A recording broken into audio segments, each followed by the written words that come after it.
এবছর আমরা আখ চাষ করেছি, খুবই সুন্দর আখ হয়েছে, কেবল গজাচ্ছে, একটু পানি দেওয়ার দরকার। তার জন্য আমরা পানি দেওয়ার যে প্রক্রিয়াটা সেটা মেনটেন করছি। খুবই সুন্দর। এই যে আমাদের পুরো ক্যানেলগুলা পানিতে ভেসে গিয়েছে। So amazing.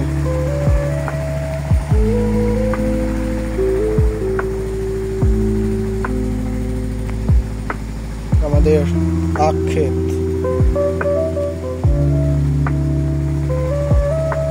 পুরো ক্যানেলগুলো পানিতে ভরে গিয়েছে।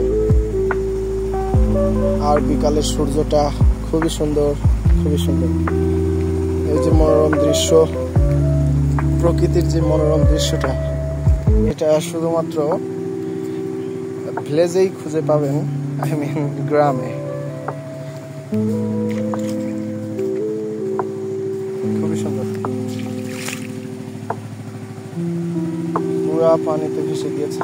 এর মাঝে মাঝে কিন্তু আমরা পেঁয়াজও লাগিয়েছি, যার কারণে এই বেডটা অনেক বড় হয়ে গিয়েছে। পাশে আখ এবং মধ্যে জায়গায় মানে মাঝখানের অংশটা পেঁয়াজ লাগিয়েছি আর কি।